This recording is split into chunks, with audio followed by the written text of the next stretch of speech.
Halo, apa kabar? Aku harap kita semua dalam keadaan yang sehat dan bahagia ya. Di video kali ini aku mau nge-share ke kalian gimana cara budgeting aku untuk bulan November ini. Gimana nih, kalian udah pada gajian atau belum? Mungkin ada yang udah gajian di akhir bulan Oktober kemarin ya, atau juga gajiannya di awal bulan November ini, atau juga malah nanti di tengah-tengah. Nah, mumpung masih awal bulan, belum ada kata terlambat untuk kita bikin budgeting untuk bulan November ini. Tonton videonya sampai akhir ya. Yang baru mampir ke channel aku, jangan lupa tekan tombol subscribe ya. Terus like juga video ini. Dan jika video ini bermanfaat, jangan lupa buat share ke semua sosial media kalian.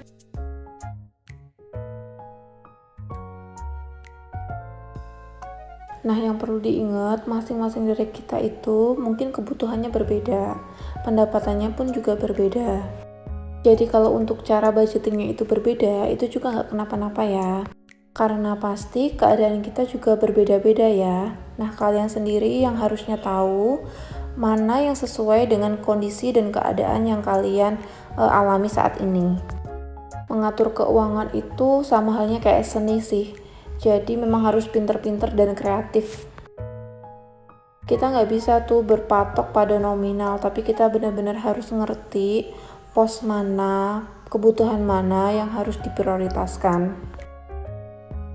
Apalagi kita membandingkan diri kita dengan orang lain. Terus punya pikiran, iyalah dia bisa gini, orang pendapatannya aja segini. Justru pikiran kayak gitu tuh kayak racun buat diri kita sendiri. Namanya mengelola itu nggak ada patokannya ya, minimal harus berapa. Tapi seberapa yang ada memang harus kita kelola dengan baik. Ini aku sambil coret-coret ya. Sebenarnya aku tuh nggak jago buat gambar, tapi daripada polos banget, jadi aku berusaha untuk coret-coret karena aku seneng dedaunan yang hijau-hijau. Jadi aku gambar aja nih banyak daun.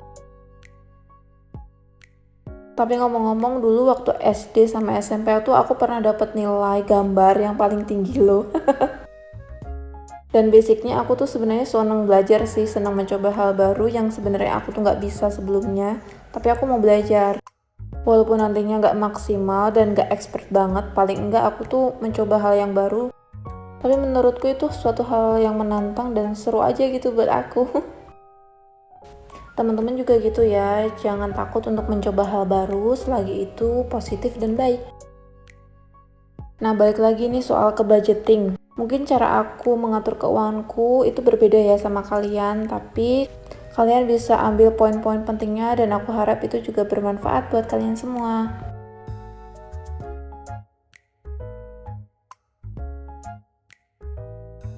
Nah, jumlah uang yang aku atur untuk bulan November ini masih sama ya nominalnya seperti bulan Oktober kemarin. Tapi ada beberapa pos yang sedikit berbeda karena lihat hasil evaluasi bulan Oktober kemarin. Nah, yang belum nonton nih untuk evaluasi keuangan bulan Oktober kemarin, kalian bisa nonton dulu ya di video sebelum ini. Aku juga mau ngucapin terima kasih untuk kalian yang udah nonton di video budgeting aku bulan Oktober. Aku nggak nyangka kalau apresiasi kalian tuh sebesar itu. Terima kasih banyak. Nah, ini lanjut ya, aku tetap bagi pengeluaran menjadi dua, yaitu pengeluaran tetap dan tidak tetap. Nah, untuk pengeluaran tetap ini ART 800.000, terus listrik masih sama 150.000. Jadi totalnya untuk pengeluaran tetap itu 950.000.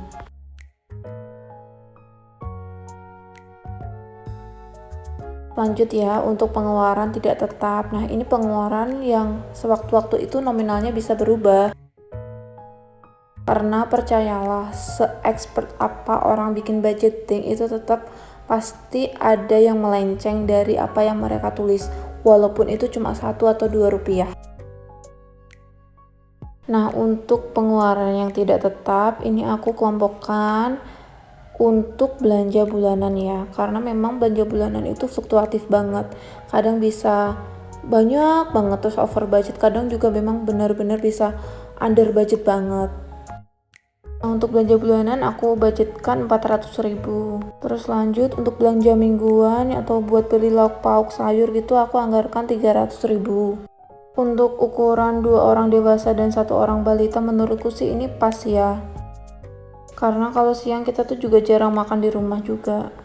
Nah, untuk kebutuhannya Joshua ini aku nggak kurangin dari budget bulan kemarin ya, walaupun dia udah nggak pakai diapers, tapi aku takut aja nanti di tengah-tengah ada kebutuhan mendesak Joshua yang daripada aku bingung nanti ngambil uang yang bukan di posnya. Nah, untuk air ini karena aku udah bayar di awal bulan itu aku habisnya coba 30.000. Nah, buat galon dan gas ini aku anggarkan 50.000 karena gasnya itu aku masih pakai gas yang hijau itu ya. Nah, bulan ini aku anggarkan uang juga buat skincare karena bulan lalu itu aku nggak ada ya buat beli skincare. Nah, untuk merawat diri ini aku anggarkan 200.000. Nah, untuk hiburan juga jajan di luar ini aku anggarkan 300.000 ya, karena weekend itu lebih banyak kita tuh makan di luar juga. Nah, tiap bulan tuh aku juga anggarkan untuk kebutuhan yang tidak terduga ya. Nah, ini nominalnya aku ambilkan aja dari sisa uang untuk bulan ini. Setelah aku kurangkan untuk di pos-pos yang wajib.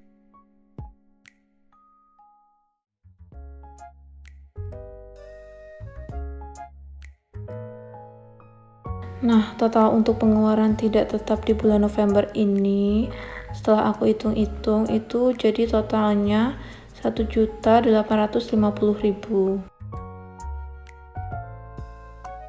Dan ternyata aku kelupaan untuk nulis tabungan di atas dong. Nominalnya masih sama ya kayak bulan lalu, cuma 200.000. Kan prinsipnya nggak perlu langsung banyak, tapi sedikit-sedikit, tapi itu rutin dan konsisten. Nah, tabungan ini tuh juga nanti kami masukkan untuk dana darurat.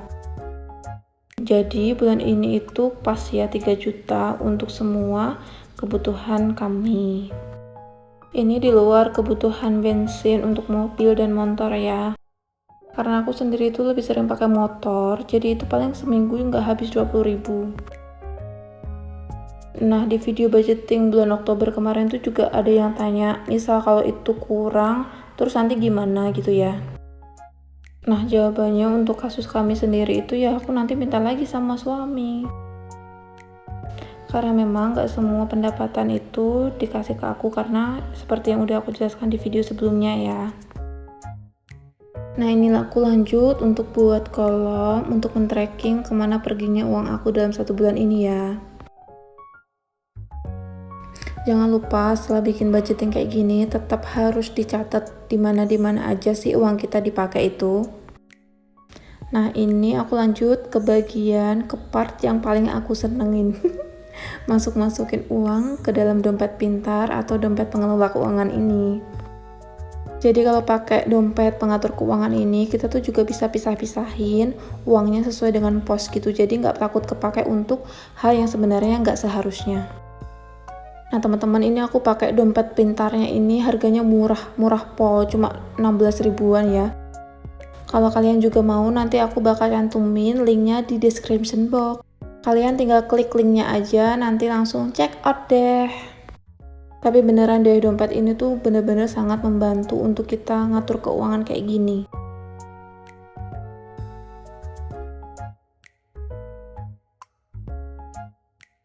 Nah, ini aku ngambil uang sisa dari bulan kemarin 32.000. Nah, yang 200.000 ini nanti aku mau masukin ke bank aja gitu. Terus ini waktu aku cek kok uangnya masih banyak ya, terus ada pos yang mesti belum aku masukin nih. Terus ya bener banget, kebutuhannya Joshua belum aku masukin ke amplop dong.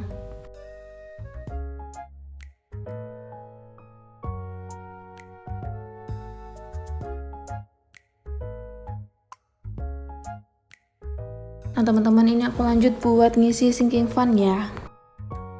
Kategori sinking fundku itu masih sama kayak bulan kemarin, cuma 2, tapi itu tuh ada buat saving geopark. Jadi aku dulu tuh pernah punya usaha gitu di wisata di deket rumah, tapi karena pandemi jadinya vakum. Nah kemarin karena ada rezeki untuk kategori Natal, aku tambahin lagi 500.000 ya. Walaupun Natal tinggal 1 bulan lagi, tapi aku berharap sih ini bisa kecoret semuanya. Doain juga ya teman-teman.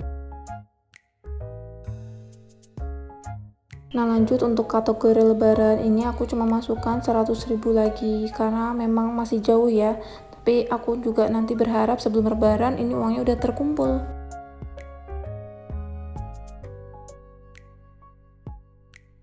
Kalian juga suka nyisihin gak sih uang buat hari raya gitu? Nah ini untuk tantangan menabung 10 juta nanti aku bakal isi dari celengan sistem kalender kayak gini ya. Puji Tuhan untuk bulan Oktober kemarin itu bisa kecoret semuanya ya, full 31 hari. Nah untuk labelnya ini aku print di kertas biasa gitu ya, sesuai dengan jumlah tanggal pada bulan itu. Ini untuk bulan Oktober aku tempel aja, terus aku tindih di label bulan Oktober. Biar nggak susah ngeletek-ngeleteknya gitu.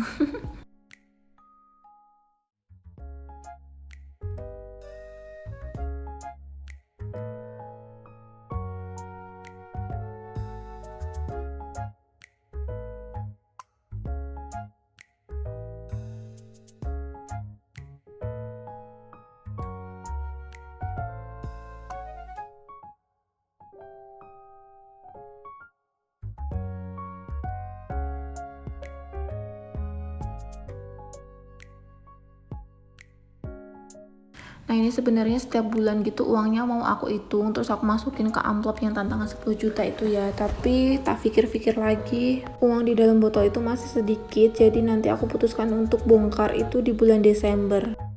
Momen bongkar celengan itu seru nggak sih waktu kalian kecil gitu? Kalau menurutku sih seru banget, jadi kita langsung bisa hitung-hitung, ih nggak kerasa ya dapet segini gitu. Ingat banget waktu SMA itu aku nabung cuma sehari 2.000, 1.000, kadang juga 500 itu buat beli helm. Dan helmnya itu masih aku pakai sampai sekarang, walaupun bentuknya udah nggak karu-karuan, tapi kayak sayang banget gitu. Uang hasil nabung nyisihin dari uang saku yang cuma 1.000, 2.000 gitu. Jadi kita bisa lebih menghargai barang yang kita punya kayak gitu. Nah aku berharap bulan ini bisa surplus lagi ya, terus celengan kalender juga bisa keisi semuanya. Nah segini dulu video dari aku ya, jangan lupa untuk like dan juga subscribe, terus share video ini ke semua sosial media kalian. Sampai jumpa di video selanjutnya, bye bye.